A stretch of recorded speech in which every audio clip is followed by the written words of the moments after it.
Welcome to virtual week 4 of Learning with Miss Jones. Last week we started our introduction to ecology, and this week we're going to continue that by talking about food and energy in our ecosystems. I'm sure you've heard of food chains and food webs before, so let's dive a little bit deeper into what those are. First off is a food chain. Now a food chain shows us how matter and energy are moved throughout an ecosystem. The most confusing part about food chains and food webs is understanding what the direction of the arrow means. Whatever the arrow is pointing to means that it gets eaten by that organism. If we have a turtle and an alligator and the arrow is pointing towards the alligator, that means that the alligator eats the turtle. The arrow also shows the direction of the energy flow. So for example, you see where algae starts at the bottom, then you have an arrow, shows that it gets eaten by a zooplankton, then by a small fish, then by a heron, and then eventually by an alligator. I don't know why I keep talking about alligators. What you notice in all of these diagrams is showing the direction of the arrow. When you're looking at it, you see how this plant gets eaten by the small fish gets eaten by the medium fish, and the medium fish gets eaten by the large fish. Every time we use an arrow, we're also thinking about a different trophic level. A trophic level is the feeding level of an organism, or the energy level. Each organism in the food chain represents a trophic level. Now, organisms can occupy more than one trophic level if they eat more than one type of food.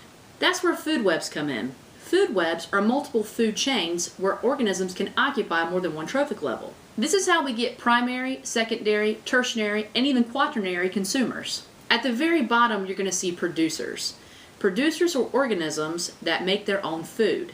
So in this case, we're mostly talking about plants, grasses, trees, something of that capacity. Whatever's eating the producer is considered to be a primary consumer, and also an herbivore because they're not eating meat. If you're eating the primary consumer, that makes you a secondary consumer. If you're eating the secondary consumer, that makes you a tertiary consumer, and so on. However, keep in mind, organisms can occupy multiple trophic levels.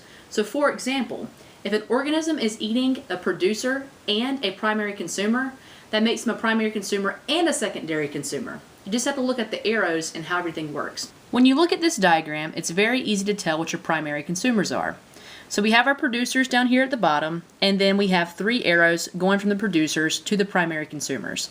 These are our herbivores. So we have some sort of grasshopper, some sort of rat, some sort of bunny or something of that capacity. Then when you look, you'll see how the grasshopper can either get eaten by the owl way up here at the very top, or it can get eaten by this muskrat.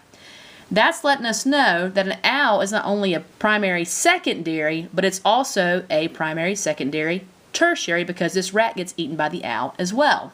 Same thing here, you see how it skips a level. We go from producer to primary consumer, and that rabbit gets eaten by the owl. So that's how you go from primary secondary. So it occupies multiple trophic levels. It's very easy to tell that it's a tertiary because you go 1, 2, 3. But don't forget about the arrows in between. You see an arrow going from the first to the third, that makes it a second. Same thing here.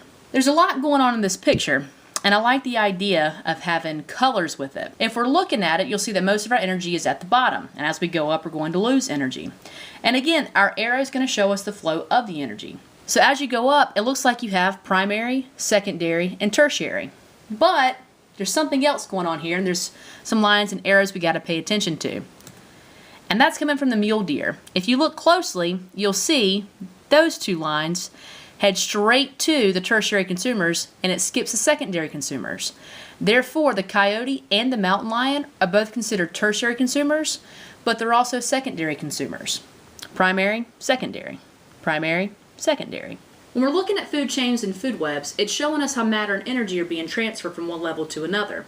At the very bottom of a food chain and food web, that's where most of your energy is going to be found. And as you go up, we're going to lose energy. We talked about this before, but our number 1 energy source is the sun. Sunlight is what drives photosynthesis. That's how our producers are able to be there at the very bottom of the food chain. What you'll also notice is that usually it looks like a pyramid. Not a perfect pyramid, but you'll see at the very bottom you have the most amount. And if you look around, we should have the most amount of producers than any other level. There aren't very many organisms at the top of a food chain. What I mean is, you don't see as many lions as you do see trees, right? There's not as many lions as there are trees. That makes sense. And lions are at the top of the food chain. I mean, haven't you seen Lion King? I think we talked about that last week too. Anyways, the model we use is called an ecological pyramid. Now, sometimes you'll see them like perfect triangles. Other times you'll see big disruptions in between each level. But the point is, at the very bottom, you have high energy and high populations. And as you get towards the top, you have lower energy and lower populations. As you increase trophic levels, you're going to lose the amount of energy that you have. And there's something called the 10% rule. Only 10% of the energy is transferred from one trophic level to the other.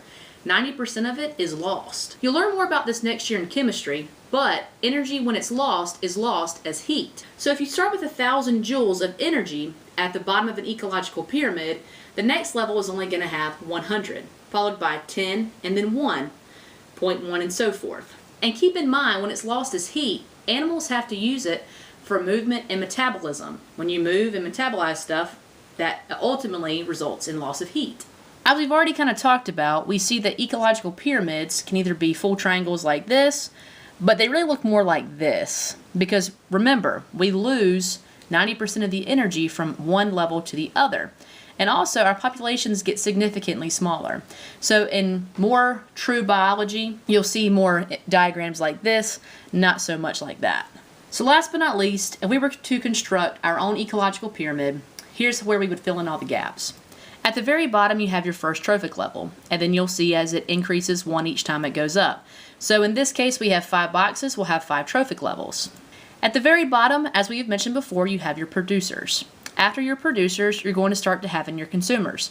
So here's our first consumer, secondary and tertiary consumers, and then I'll get to the top in just a second. So our producers at the bottom are considered to be autotrophs because they can make their own food. Then you have your first heterotroph. Heterotrophs eat autotrophs, they eat plants. Then you have your second, third, and fourth heterotroph. So at the very bottom, you typically have plants, trees, grasses, shrubs, anything along those lines that deals with photosynthesis. Then we have our herbivore that's going to eat the plants. A carnivore eats the herbivore, and then we have carnivores that eat other carnivores. At the very, very, very top, sometimes you'll see it, sometimes you won't, you have your scavengers and decomposers. I mean, organisms at the very top of the food chain eventually have to die, and when they do, those scavengers and decomposers come in there and pick off what's left that's good to eat. This concludes virtual week 4 of Learning with Miss Jones. I hope you guys have a fantastic rest of your week.